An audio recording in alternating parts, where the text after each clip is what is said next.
Good evening, everybody in podcast land. Dr. Jeff here with Timothy and Jim.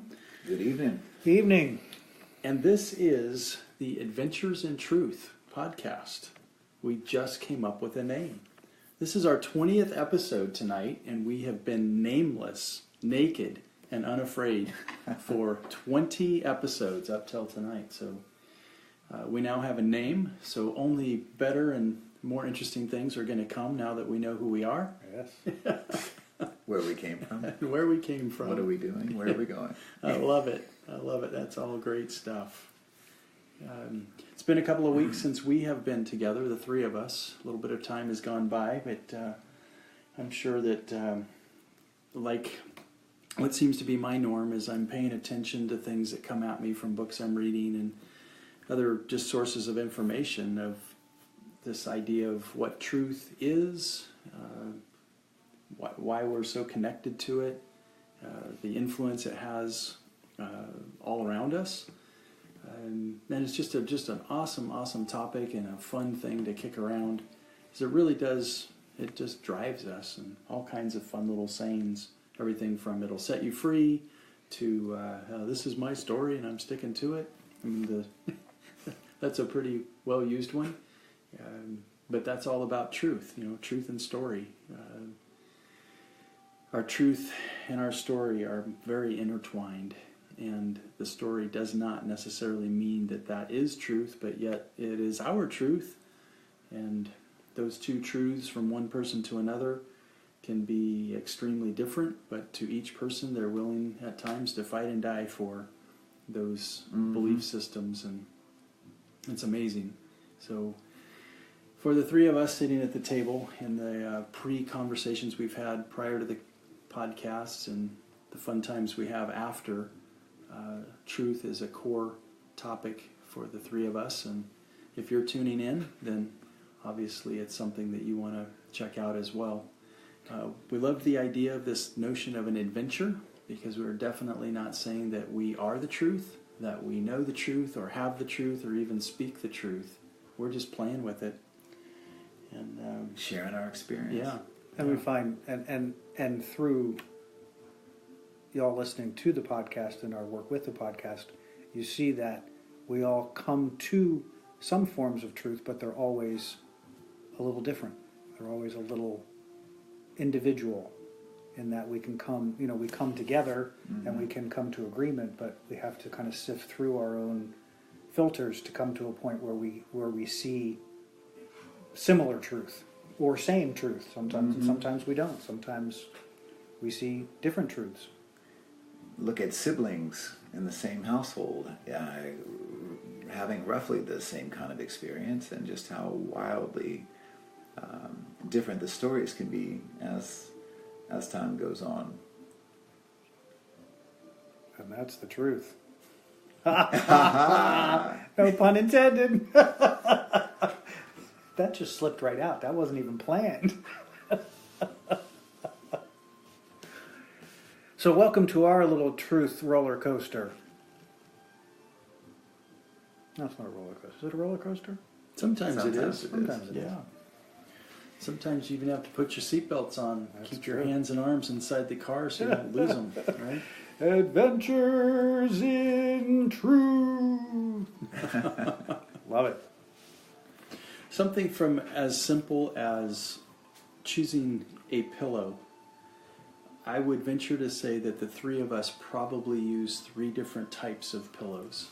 And toilet paper, probably. I use 2 different types of pillows just for myself. Yeah? Well, that's interesting. So thank you for proving my point. But if one of us said to another, trust me, the truth is this is the best pillow that you can use. And you would use it, and you'd probably go back to the one that you were using and say, well, thank you for the suggestion, but I'm going to stick with what I got. Mm-hmm. And, maybe there's a rare occasion that somebody turns you on to something that is better than what you have been or were using. But my point is that even as something as simple as the type of pillow that we use is our truth of what we like, what we prefer, what we would say is best. How many times have people told you, this is the absolute best Italian restaurant in town, you've got to go check it out?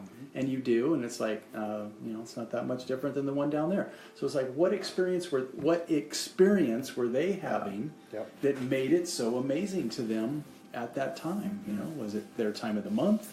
Was it, who knows what all the influences were? Was it that day is the day of the week that the ingredients for the restaurant are the freshest, or just who only knows? But Well, I had an interesting internal experience when you said that, because what I notice about myself is that if someone says that to me, I'll very likely not deal with it at all. yeah, If that comes at me as Charlatan. whoop, I'm Yeah. like, probably not. Overselling. Yeah, Yeah. because there's something, and it was interesting to notice that it was right there. As soon as you said that, I went, oh no. If somebody comes at me with, this is, I'm like, yeah, no, okay, you go enjoy that, thank you. and I may never even try it. And how much more receptive would you be if someone said, hey, I had this really great experience with this new pillow, and this is how it worked for me. If your neck's bothering you, you might give it a shot. That feels good, because it doesn't feel like you're being preached to. But another interesting point, though, is that experience, and I think, because even as you said that, I went, yeah, no, because you like your pillow. well, no, it's not even about my pillow versus your pillow. It's more of, I'm glad that experience is good for you, and I'm glad that you're enjoying your pillow. But my experience is, that's not my experience. I don't have that experience yet, so I can't. But that's why I'm offering. Yeah, because no, your neck's bothering you, and just So let's It's push. not about not liking the support or the idea of. I'm trying to drill into what is that thing that going on in there. I'll get there. So my favorite type of pillow, comfort-wise, would be a feather pillow. I wake up in the morning and my nose is all plugged up because guess what? You're Jeff's allergic. allergic to feathers, right? So my truth of comfort versus good night's sleep versus picking boogers out of my nose in the morning or whatever is influenced. I really can't enjoy the pillow that I would prefer the most. So kind of interesting. Once you're talking about truth, you actually have to put it into categories with regard to a pillow: color, texture, what it's made of. Are there other variables in addition to comfort? Durability. What if it was like $1,000 pillow and you could sleep on it 3 times, and then for whatever reason it's done? I mean, who could do that? But there would be some people that, I swear, this is my truth. This is the best pillow, and you've got to do it. Choose this pillow over the car you drive. Yeah. It's like, what? I don't need a car payment for my pillow. But I hope people that are listening can extrapolate beyond. We're talking about more than just a pillow. I'm a memory foam guy, by the way. So what other things can just come to mind? We're talking about a pillow and the Cars. truth and restaurants and things, cars, but how about bigger, more important things that people would really say, oh, this is the truth, this is the best? And you I got one. Are you ready? Yeah. Hold on to your seats. Okay, I'm holding. Praise Jesus. Okay. Bringing Jesus into the space. So you got to have Jesus in your life. Ah. That's the truth. That's Apparently. somebody's truth. Jesus And, is the way. The truth, and the light. And the light. Right? That's a Genesis Jesus is thing. the Savior. If you don't have Jesus in your heart, you're going to hell. And I'm not really sure what all that means, the in my heart, is that like... Take him into your he's heart. kind of big to fit in there, so... What does that really mean? We're laughing right now at the metaphor of all of that, but... Well, and those truths are all, I mean, there's everyone has the same version of that truth. The Kabbalah is it. The Torah, the Torah is, or the Quran is it. The Mm-hmm. Torah is it. Right. Buddha is it. I don't know who's. I don't remember who the Jewish faith's big kahuna is? Moses. Other than God. Oh, Moses. Yeah. Yeah. Jeez, where was I that? forgot about Moses. Moses is going to be pissed. Leaving the big Mo out of the equation. Right.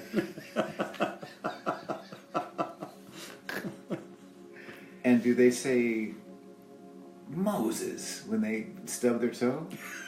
No, they say Holy Moses. Holy Moses!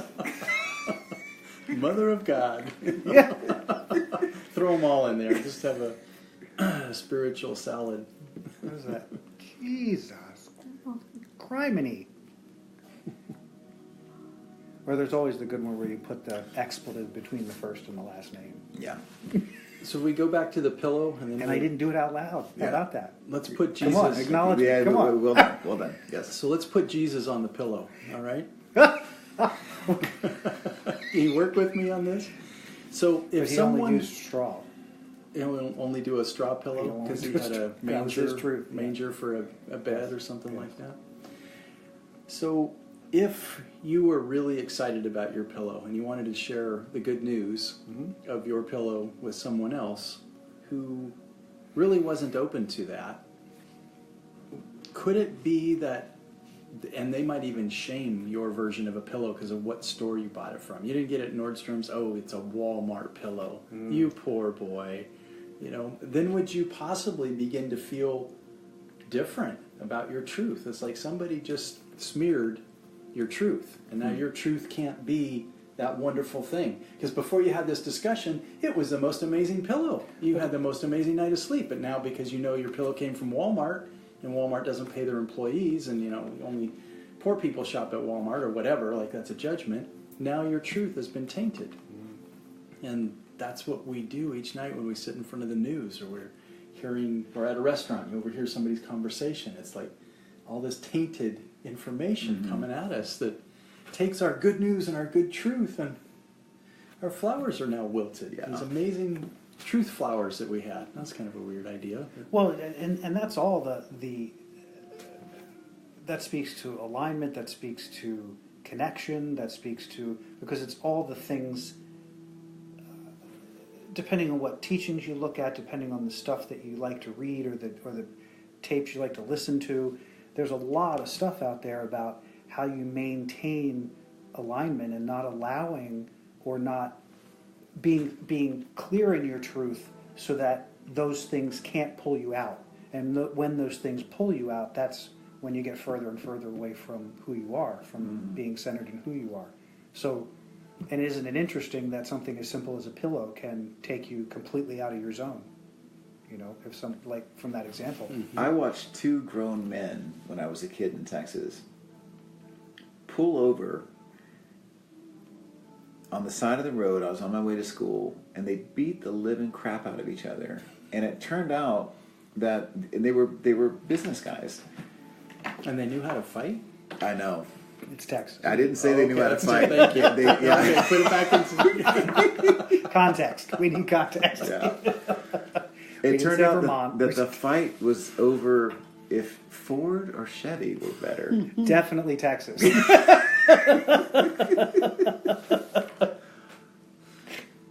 And it's funny because they really, you were talking about people will fight for what they believe. And if you're taught if your granddad had a Ford, maybe he had a Ford tractor and he's a hard-working guy and you really respected him, and you know, everybody just kept getting Fords. That is strong enough for people to want to fight for it. It's really bizarre. But we do orient ourselves around a belief. We do well as a species for our survival to have a unifying belief about something. And even if it's completely bonkers, we do well for our survivability. At least we did for... Claire, I'm curious on that. Yeah. Where you come up with that idea and why you think it's true. Richard Dawkins, the God Delusion. Richard Dawkins is you know who he is, evolutionary biologist. Okay.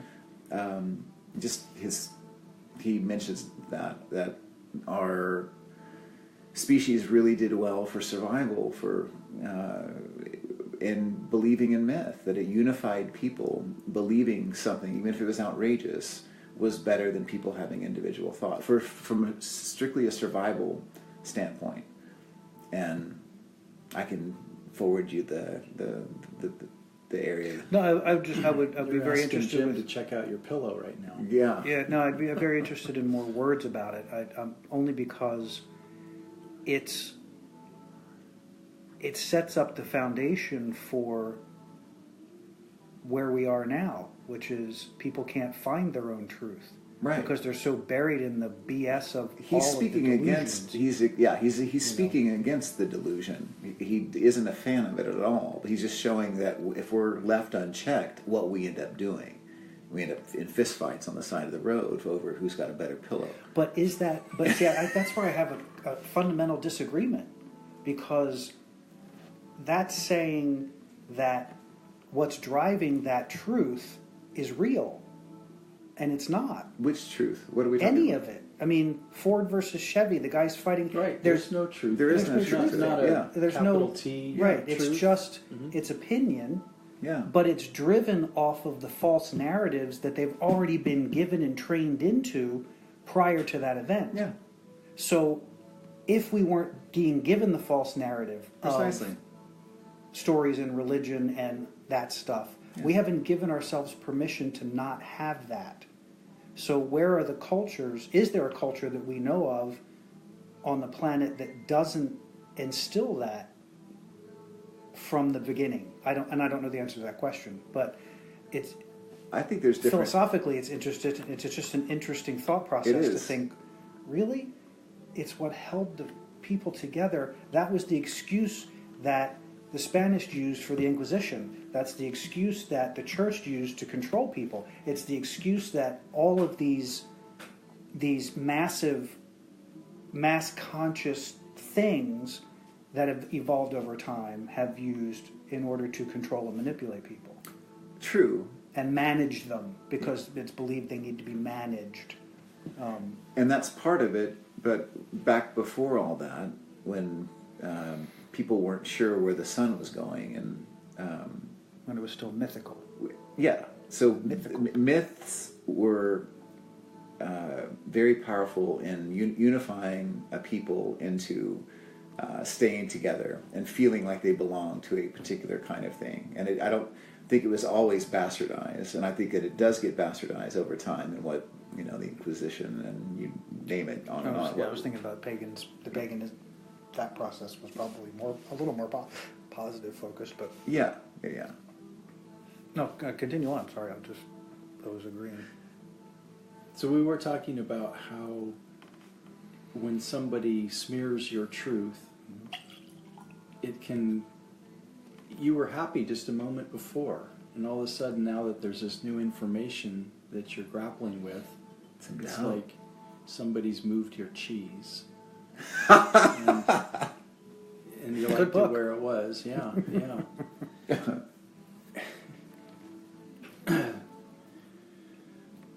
We've talked in the past about big T truth. Jim likes to refer to that as an absolute or universal or repetitive. You want to jump in here for a moment? Yeah, I mean, we usually attribute it to things like gravity and what you call the law of attraction. What you put out comes back. The vibration you put out is the vibration you get back. I know there's more.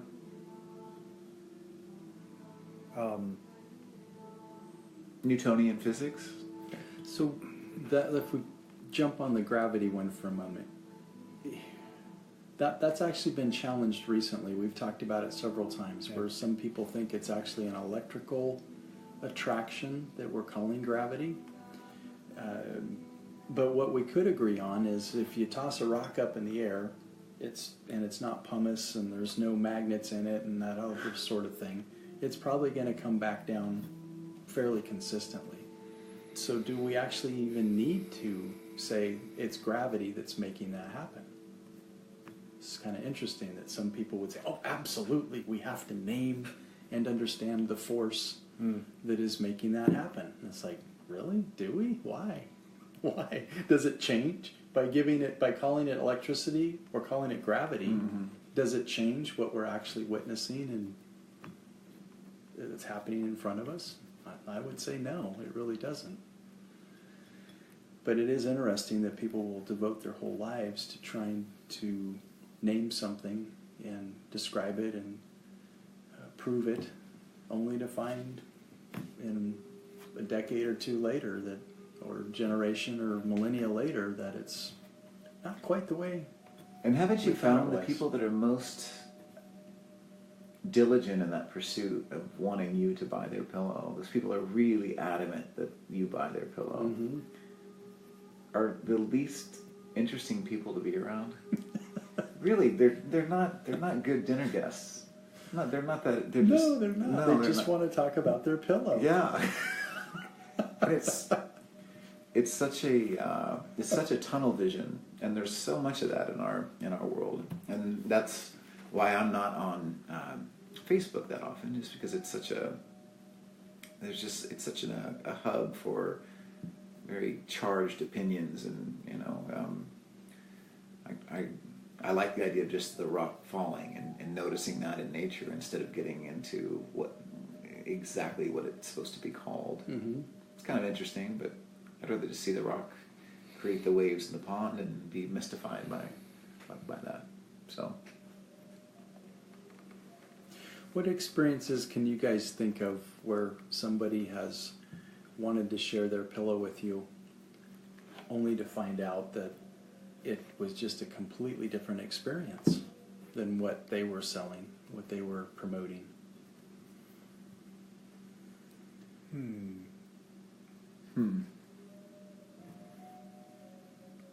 While you guys are I have one to quickly share, but Yeah, I'd really do. like to hear. When we were in Bali in April, my girlfriend Azine took a recommendation from a friend of hers to use a particular driver to get us around, who he had used several times apparently and was very satisfied with him. And maybe something happened to the guy between the time he used him and we got him, like he had a brain aneurysm or I don't know, something. But he was not helpful, and to the point where we were exasperated with, will we get to where we're going in a reasonable amount of time? Because we would tell people how long it took us to get somewhere. It was like double or triple the time that it should have taken. And so here what she thought, hey, this is an awesome piece of information because there's so many people to pick from, and someone had a good positive experience that wasn't that way at all. So that's one example of a truth that did not turn out to be that way. So what others can you guys think of?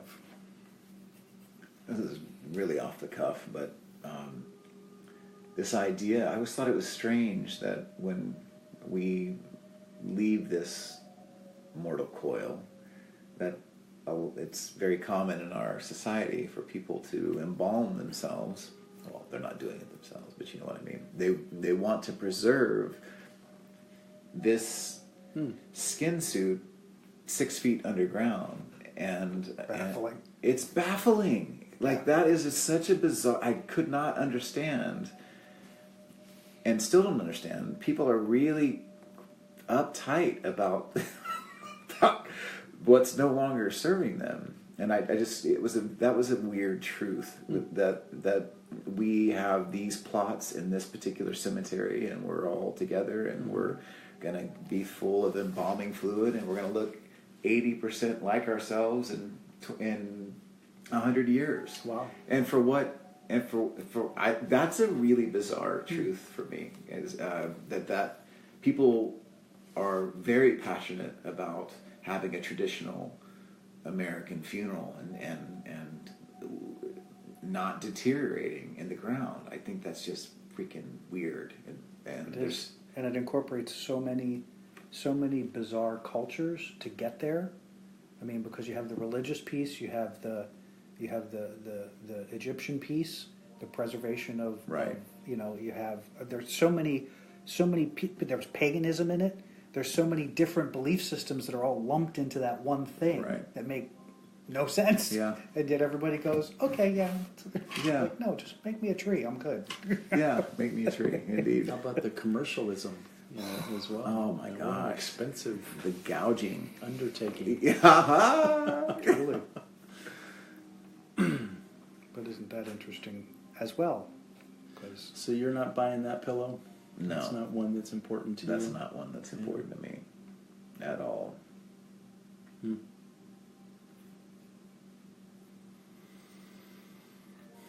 I'll have to come back because I haven't rested one yet. I know there's a whole pile of them, but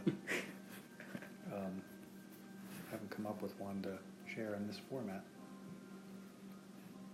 Well, Well, in the audio world, I like high-end audio, and there are people that get pretty crafty and emphatic about their brand of Mm-hmm.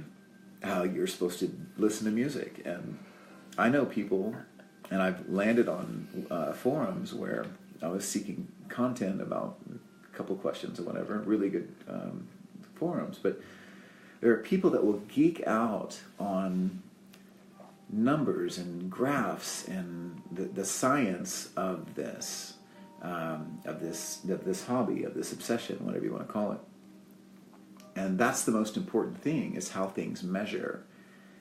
And there are guys like me who couldn't care less about those kinds of things, because it's all about it's appealing to a sense organ. It's appealing to my ears. How do my ears hear this music? Does this sound like music to me? Mm-hmm.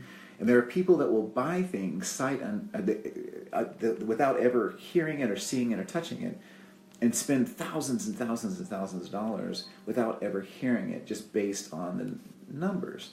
And the numbers don't always translate into beautiful confusion if there's an actual musician playing in your room or not. So that's another area of truth. Some people have the truth because they got the empirical data in front of them. They want you to read it, and that's why you ought to buy it. But it doesn't sound like music, and that's another one that comes to mind. So extraordinary to me. Everything we talk about, and even as you guys have shared examples, it just speaks to that same core principle about it's our experience that dictates our choices. Yeah. And it almost has nothing to do with any of that. It's all about what resonates. Some people get buzzed out of numbers. Yeah. So to them, the numbers are awesome, so therefore the music is good, which there is no cause and effect relationship there. There's just, these are the numbers and this is the music. Yeah. So we kind of, we add more and more, like the funerals, It's no longer put the body in a box and throw it in the ground. It's now got to be, is it going to be marble? Is it going to be oak? Is it going to be, what's it going to be? Mahogany. Mahogany. Oh, is that what it is? Yeah, mahogany. And then you get to pick the inside of your coffin so you're comfortable. Isn't that wild? Cushy. Yeah. And please put on my favorite, most uncomfortable clothes, because that'll make me feel really good when I'm dead. Sorry. But yeah, that's just it. And we've talked about this before. We come to this place frequently in realizing the impact of our perception on truth. Our truth is driven on our perception and our experience, so we're constantly making new choices. Your desire for beautiful music, however you get there from here, I'm always fascinated by individuals and people's choices and whatever they get into. Yeah. The things that give them juice, Yeah. because you go, wow, I couldn't spend 5 minutes doing that. Yeah. And I'll try. I'll even try Yeah. and be like, let's try it. They're getting so much juice out of this. This has got to be the coolest thing ever. And then you sit there and you go, what the am I doing? Yeah. This is not mine. And they're really hook, line, and sinker. They love what that thing is, and that's what makes it awesome. so fun. Yeah. People that notice that I smoke cigars on occasion will invariably ask me, "What kind of cigar is that?" And I'm always caught off guard because I buy by bulk rather than manufacturer.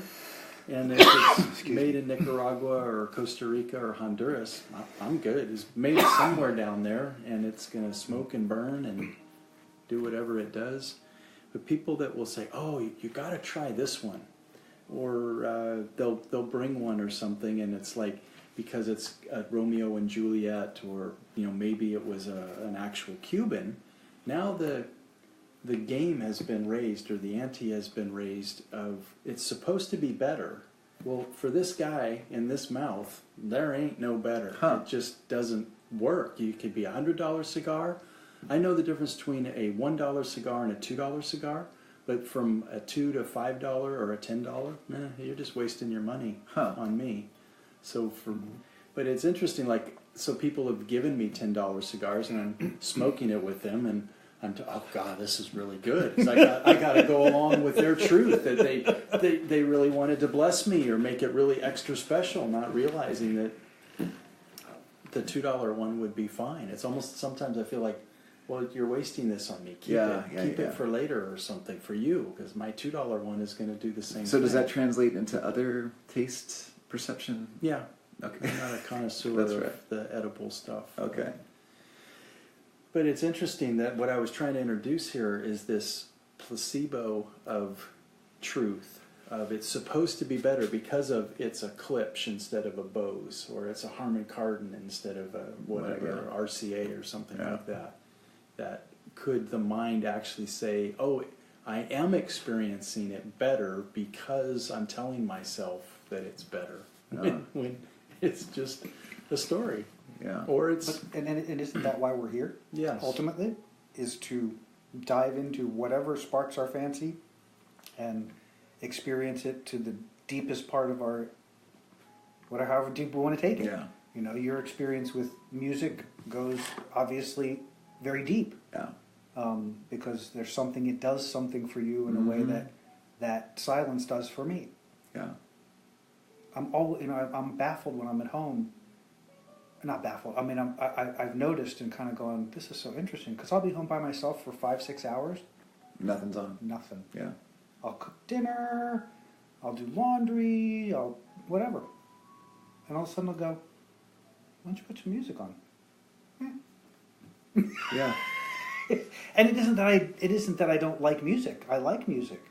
But that's, for me, is more of an interference in my quiet space than it is something that I want in my space. Yeah. When I want it, I'm loving it. Then it's cranked and I'm having a good Yeah, time. And but it's just so amazing that we don't. If everyone was able to, every individual person was able to honor that aspect of themselves, in a very profound way, the amount of change that would create, like that fast. And to your palate, I was at my uncle's house many years ago in Houston. He's a retired oil executive, and he offered me a drink. He's like, "Get in there and have yourself a drink, Timmy." And so he has his liquor cabinet set up to where it's all the cheap plastic stuff that you can reach, and all the good stuff and the bottles are in the back. And he could hear me kind of digging around in the bottles. And I could hear him complaining to my aunt, like, what's he doing in there? Like, there's no... So when I came out, he said he was upset. He had thousands and thousands of dollars. He couldn't drink. He had, he had a colostomy bag or whatever the case might be. But I don't know what he was saving it for. That was his truth.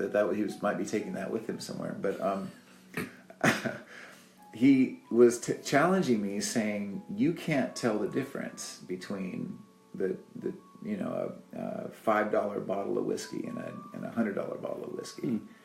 And I said, "I bet you $500 I can." Because that's what you do. Yeah, I'm a. You're a sensory guy. I am a sensory guy, and it was really interesting to see him kind of balk. But this is what we're talking about. He had a palate like yours. Mm-hmm. He could eat some cardboard. He could eat a steak. just put some ketchup on some bologna, and he's a happy guy. He's actually quite a foodie, but in his mind and in his sensory perception, there wasn't any difference between the gut rot, cheap plastic crap, and then really nice, well thought out craft stuff in the back. And I ended up going out and buying my own whiskey that night. My girlfriend and I, we liked good whiskey. He had good whiskey, but he wasn't sharing it. And it was just a really funny moment. So his truth, there was a lot of truth on his end in that moment, was that, and it was a weird thing that he was wanting to hang on to that. Like, it was just this really bizarre moment for me, where I was just thinking, well, he's not going to be able to drink. He can't drink this stuff. What's he saving it for? And it was just this funny moment. But some people can't pick up on that kind of stuff. I am like Spider-Man. Smells, lighting, those kinds of things are really, really interesting to me. At parties, you notice, where do most people congregate at a party? In the kitchen. And that's, in a lot of places, really bright, very intense lighting. And it's usually like a budget kind of, they're mindful about the expenditure. So there's usually like some kind of artificial lighting in there, like an artificial bulb. And that's that kind of stuff is really hard for me to be around. My nervous system goes into overload when I'm around buzzing gas, kind of like fluorescent kind of lights. It's a difficult environment, and it's not because I don't think it's a nice light for myself. I start to feel like I'm just getting exasperated. So my truth is that if there's a lot going on inside of a house with really bad lighting, I'm usually out someplace where it's a little bit. My truth is, for my body and my nervous system, that I prefer something a little bit more calm, a little bit more natural. I found over time, back to when I was saying before about if somebody's trying to tell me their truth, give me their truth, here, take this, and I go, yeah, no, never mind. Right. I have learned over time that there's this mechanism that I have where if someone comes to me and says, you really got to try this, I go inside for a second and I just go, yes, no. And if it's a no, then I'll say, appreciate it, but no thank you. And end it. Because there have been times where I have to stop and go, are you limiting yourself somehow? Or are you just, there's no interest? Because sometimes I've tried to override that, and say, oh, come on, Jim, just Live a little. Yeah. And I go, why do they do that? I know I wasn't going to want it or like it or want to participate or do it or whatever it is. But that's a really challenging thing to be confronted with someone else's truth and how you stand in that for yourself. Because you're either going to go all in or you're not going to go, and it's kind of hard to go halfway. Yeah. Somebody hands you something and says, this is so good, try it. And you're like, no? I don't want it. So what I'm thinking about right now is our different truths. And when we're in relationship or in a group or in some way having to connect with other people, we have to have some overlap in our truth. If we're having vehemently opposed